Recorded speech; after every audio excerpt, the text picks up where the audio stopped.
While living on campus, I feel like all of the options were like very unhealthy for me. Yeah. Like going and getting fast food or somewhere. And they did have a farmer's market, an ASU farmer's market. But that was only, one day a week on a Tuesday. Like if you had a class during that time, you were out of luck. Yeah. So I felt like it was all fast food, gross, and I can't believe I ate like that for a year. Yeah. Well, a food desert is any particular area that's like greater than a mile away from the nearest grocery store / supermarket, which a lot of areas fall into that category. A food swamp is an area that has a really high density of kind of high calorie, high fat, potentially fast food outlets. When you don't have transportation, a mile is still a mile. So when you're trying to walk with lots of bags of groceries, it's not so easy to do that. Food is there, but you just have to be creative as to how to make healthier choices. I think money is definitely an issue. Meal plans can be expensive. Lack of knowledge about what to choose, because even though we have a lot of options, like I still might want to choose the higher calorie, higher fat option. And lack of cooking skills is, I think, a big piece of it as well, because schools, like high schools, don't have home ec programs anymore. A lot of them, it's all been cut. So where are they getting those skills if they were never taught that? And now all of a sudden, just because we're 18, we're expected to magically get skills that like teach us how to cook, manage money. Like there's a lot. So I think there's a lot of things on students' plates that we don't always take into account. Once they get to college, I think it's personal responsibility, but I also think that the community itself, like everything around ASU, like we should be making like the healthy choice, the easy choice. And that's not currently happening in the way that most cities are set up. Like it's just not set up for health. I think as a university, like we have a great dining program. We have like ASU Wellness. So we have like those programs in place, but the number of students that take advantage of that are probably on the lower side. It is always possible to make a healthy choice, but it's not always easy.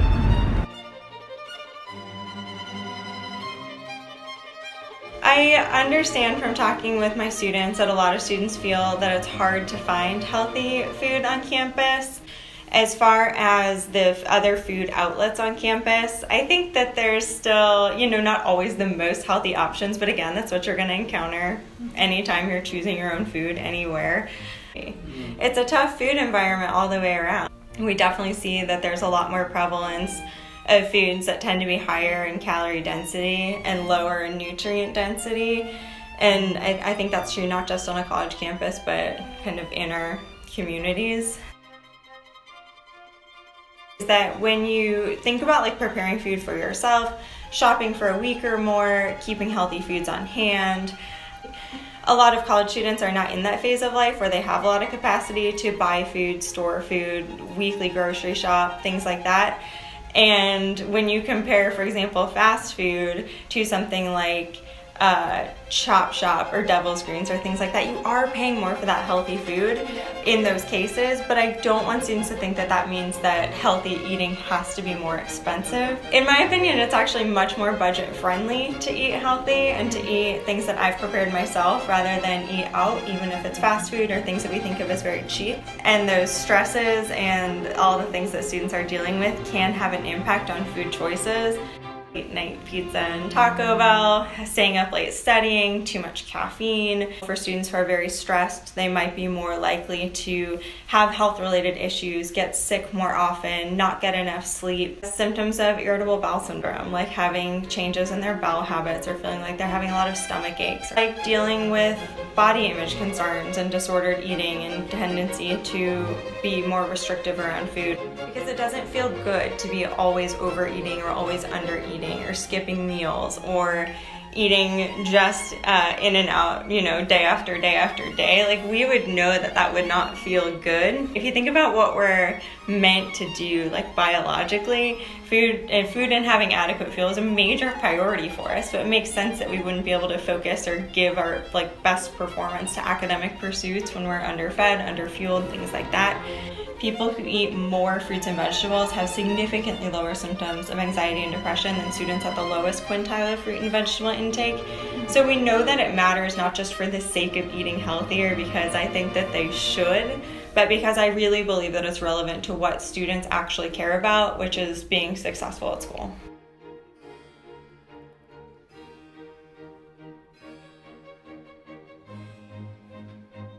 Meal prep all the time. I think that's kind of healthy food, even though it's not really healthy. I think that's a good diet, especially when you balance fruit and vegetables in it compared to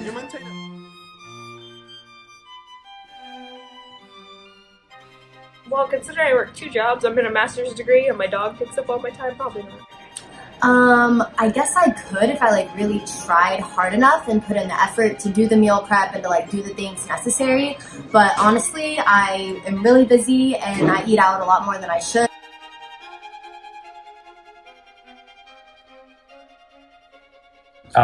Just time, if you're rushing, is it more convenient to waste 20-30 minutes to make a meal or just drive to Chipotle?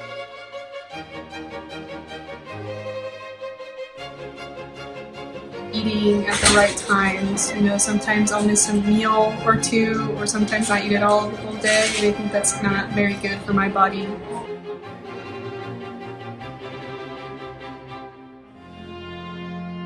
Yes. The food pyramid from 5th grade.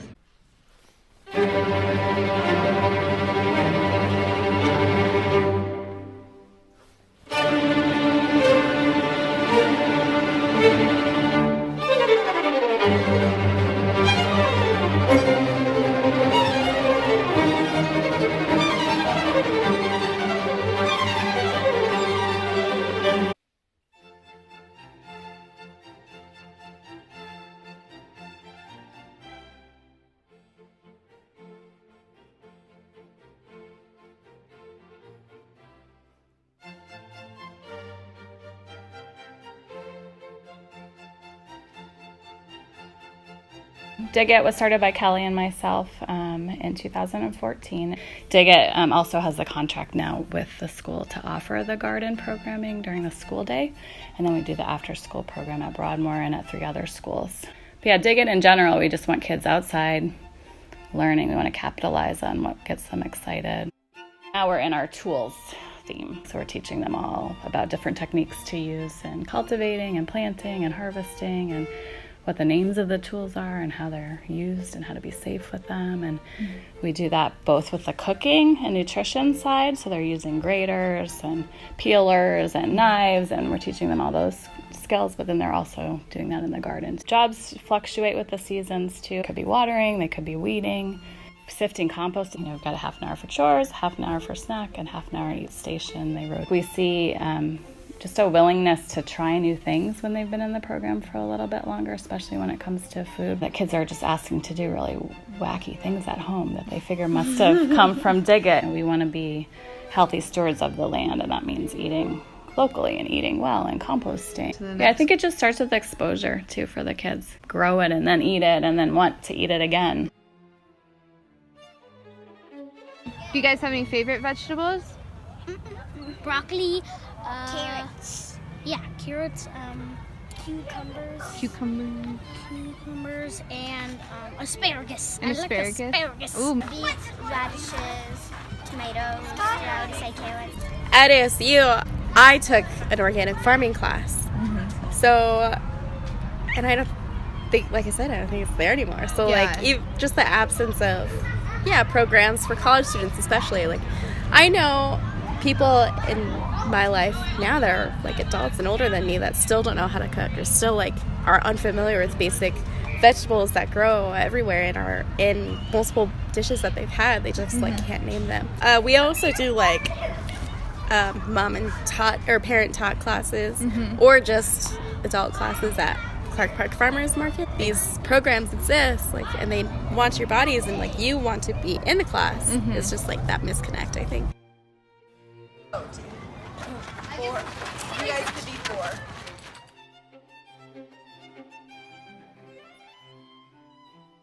The things that grow here, like, are different than things that grow anywhere else. So it's like, I would like people to come out because then they can understand more of like food that's native to here, that's easier for them to have access to. Like, what we need is volunteers. We always need people here. Like, we need people to work in the garden, and it's really hard to get that. So what I've tried to do is reach out to ASU, and we always have food left over. We always have to be harvesting.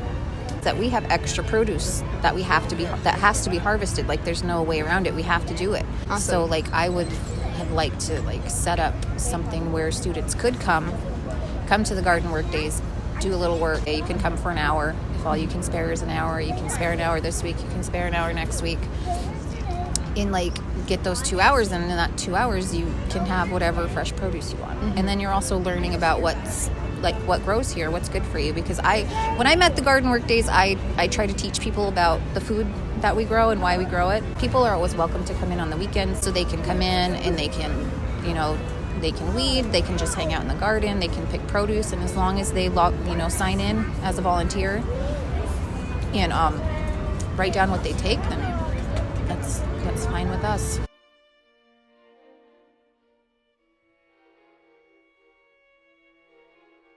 Farm Express is addressing food access and food insecurities in more vulnerable communities. So whether that's like senior centers, school populations, community centers, and we go all throughout Phoenix area to make sure that folks have access to fresh, affordable produce.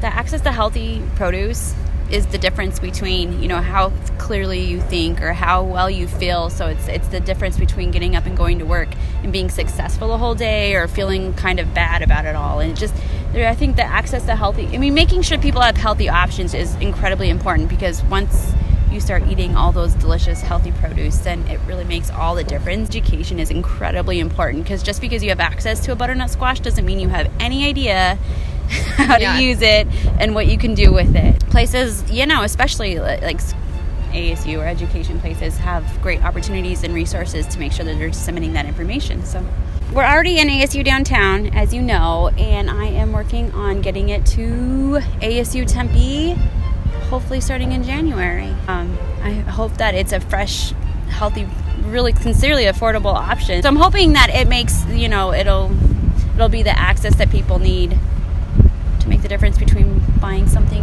unhealthy and not.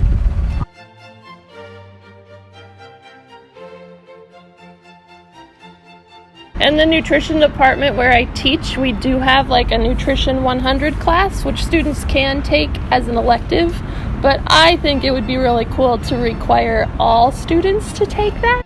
Having having food clubs maybe, or food co-ops on campus where people can share recipes or like buy ingredients cheaper as a collective.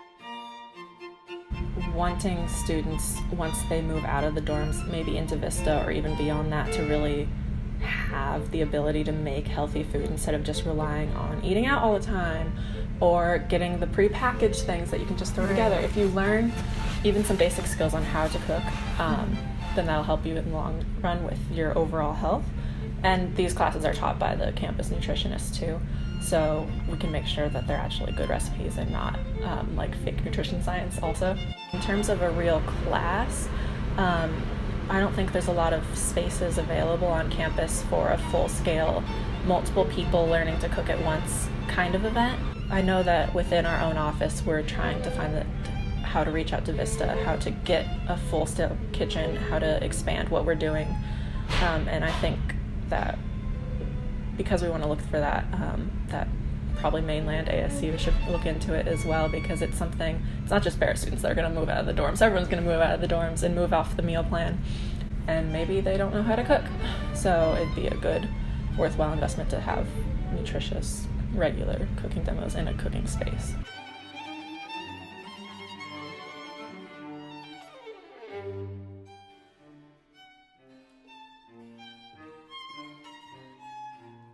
Colleges are realizing different aspects of health are important, and there are banners around campus saying, okay, make sure you exercise, make sure you take breaks because mental health is important, make sure you eat healthy, but then support behind that is sometimes a little lacking or fizzling. And so I do think that that is something important that they should work on for the future, because right now they're telling students it's important, but there's a kind of a lack behind it of, well, here's exactly where you can go and exactly what you should do.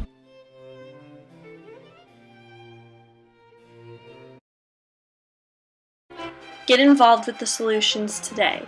Get your kids involved in edible education. Volunteer at Clark Park Farmers Market for produce. Start a food co-op or club on campus. Shop at Farm Express. Cook healthy dishes with your friends and family. And finally, demand change.